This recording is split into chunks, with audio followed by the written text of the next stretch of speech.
Kamusta mga ka-PE? Another day, another work na naman. For today's video, mag-uumpisa muna akong ayusin tong lababo. Medyo maaga pa naman. Kaya pagkatapos kong linisin at ayusin yung tubo nito, doon na ako mag-uumpisa mag-prep ng mga sauce at iba pang paninda namin. At dyan sa part na yan, tinanggal ko muna yung DIY sink para malinisan ko. Kasi sa sobrang tagal na nakapwesto dyan, syempre marami na yung mga dumi. At kaya ganyang klaseng lababo yung inilagay namin dyan sa labas. Kasi una sa lahat, nangungupahan lang naman kami. Para kung sakali mag-decide kami lumipat dun sa bahay na nakuha namin, wala na masyadong baklasin.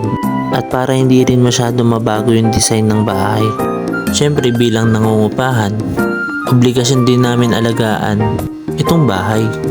Kasi tulad namin nangungupahan, yung bahay na nakuha pala namin, kaso hindi kasi dito sa loob ng subdivision.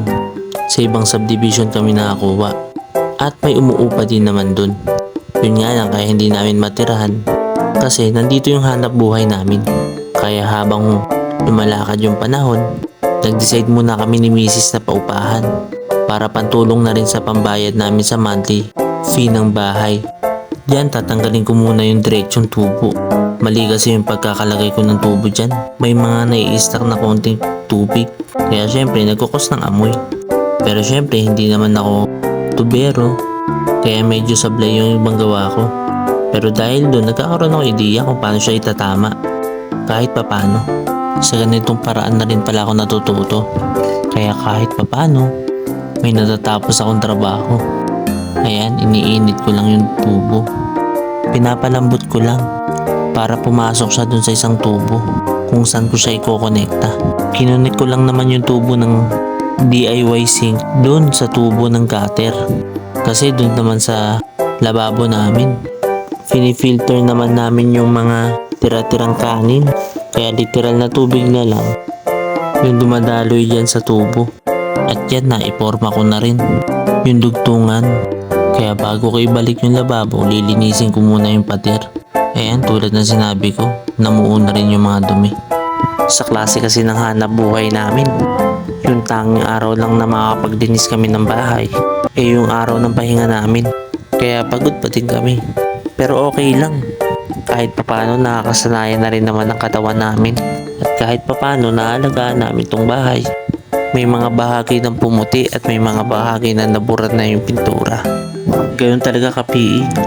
Mapabahay, sasakyan o gamit sa pagtagal ng panahon, kusa yan naluluma. May term na tawag dyan eh. Ano nga ba yun? Depreciation yata. Kung hindi ako nagkakamali, nagagamit yung term na yan sa accounting. Bawa kalain mo, may natutunan pala ako.